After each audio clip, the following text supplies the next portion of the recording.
प्यारे बच्चों नमस्कार। आज की ऑनलाइन क्लास में आपका स्वागत है।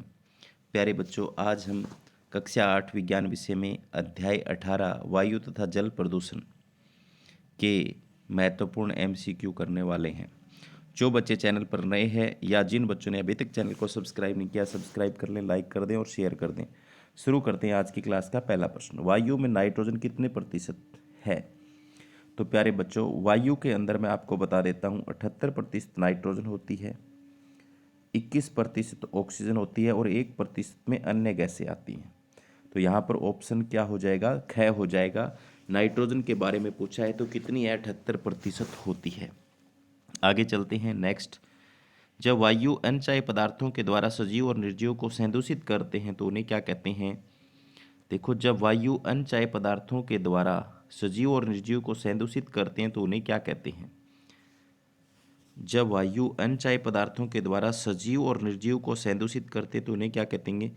वायु प्रदूषण कहेंगे। क्या कहेंगे? वायु प्रदूषण। यहाँ पर गलत निशान लगा हुआ है। क्या कहेंगे? जब वायु में अनचाहे पदार्थ मिल जाएंगे और जो सजीव और निर्जीव को प्रभावित करेंगे तो उन्हें कहते हैं वायु प्रदूषण। ऑप्शन नंबर ख यहाँ बिल्कुल सही है। आगे है, किन ईंधनों के अपूर्ण दहन से कार्बन मोनोऑक्साइड गैस निकलती है? Petrol, diesel. क और ख दोनों कोई नहीं, तो क और ख दोनों हो जाएंगे। कार्बन मोनोऑक्साइड गैस का जो फॉर्मूला है वो CO है और ये एक जहरीली गैस है। ये कार्बन मोनोऑक्साइड गैस जब हमारे शरीर में चली जाती है तो कार्बोक्सी हीमोग्लोबिन बनाती है, जिससे इंसान की मृत्यु भी हो सकती है। आगे है, वायु प्रदूषण के मानवीय स्रोत कौन कौन से हैं? फैक्ट्री से निकलने वाला धुआं, विद्युत संयंत्र, शौचालित वाहन, निर्वातक, इन सब से वायु प्रदूषण हो रहा है तो उपरोक्त सभी। ऑप्शन नंबर 4 इसका सही हो जाएगा। वायु में अल्प मात्रा में क्या क्या उपस्थित होता है? तो प्यारे बच्चों, मैंने आपको बताया था 78% तो क्या होती है? नाइट्रोजन, 21% ऑक्सीजन, उसके अलावा जो आपको बताया 1%। 1% में सारी चीज़ें होती है, कार्बन डाइऑक्साइड भी होती है, आर्गन भी, मीथेन भी। तो उपरोक्त सभी इसका सही हो जाएगा। वायु किसका मिश्रण है? तो प्यारे बच्चों, वायु गैसों का मिश्रण है। किस किस का? अभी आपको बताया था। नाइट्रोजन है, ऑक्सीजन है, कार्बन डाइऑक्साइड है, जल वाष्प हैं, तो गैसों का मिश्रण है। आगे चलते हैं नेक्स्ट। कौन सा एक प्राकृतिक संसाधन है? प्राकृतिक संसाधन है जल, वायु, भूमि, पर्यावरण। कौन सा एक प्राकृतिक संसाधन है? तो यहाँ पर तो जल, वायु, भूमि, पर्यावरण सभी प्राकृतिक संसाधन दे रखे हैं, या इस प्रश्न को थोड़ा सा देख लेना, इसमें अलग से कुछ गलती है। क्या चीज़ पूछी हुई क्लियर नहीं है। वायु में ऑक्सीजन कितने प्रतिशत होती है? तो मैंने आपको पहले ही बता दिया कितने प्रतिशत होती है, 21% होती है। ऑप्शन नंबर 3 इसका सही है। वायु प्रदूषण के प्राकृतिक स्रोत कौन कौन से हैं?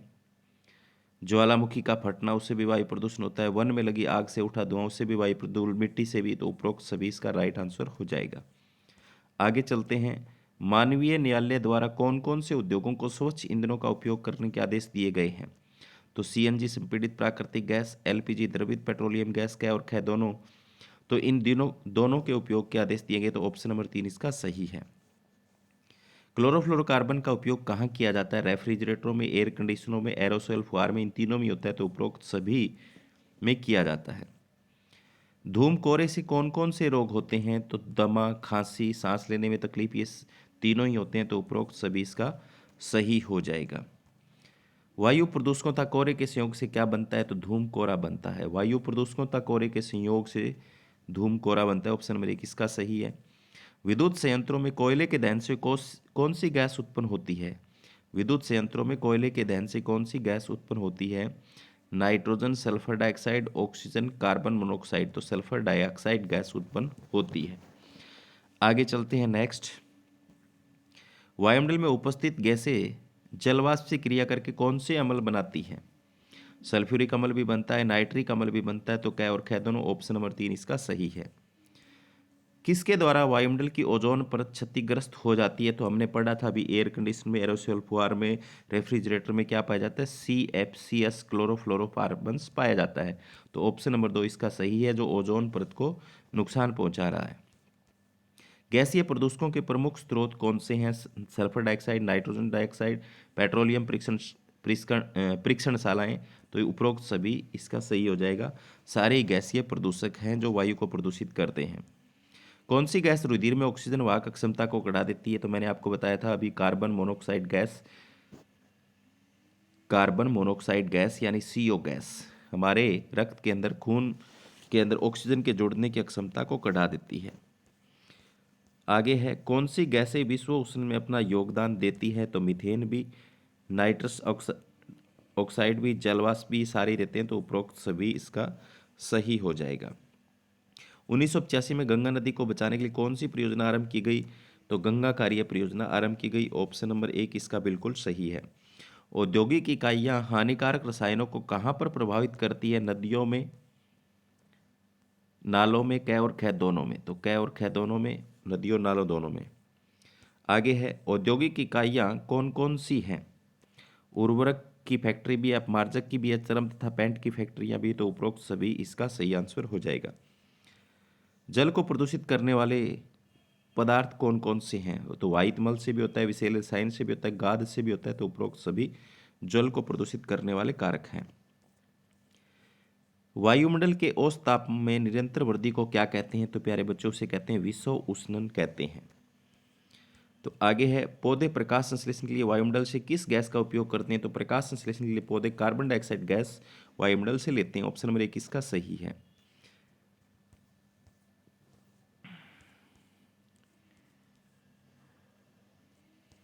तो हमने यहां तक कर लिया। आगे है नेक्स्ट, किन के उपयोग के कारण जल दुर्लभ होता जा रहा है? जनसंख्या वृद्धि, उद्योग, कृषि, यानी किन के उपयोग के कारण जल दुर्लभ होता जा रहा है? जनसंख्या बढ़ रही है जिससे पीने के पानी की समस्या आ रही है, उद्योग धंधे भी बढ़ रहे हैं, कृषि भी ज़्यादा कर रहे हैं, खेती हम ज़्यादा कर रहे हैं अगर जनसंख्या, तो इन सभी में पानी मिलना दुर्लभ होता जा रहा है। ऑप्शन नंबर 4 इसका सही है।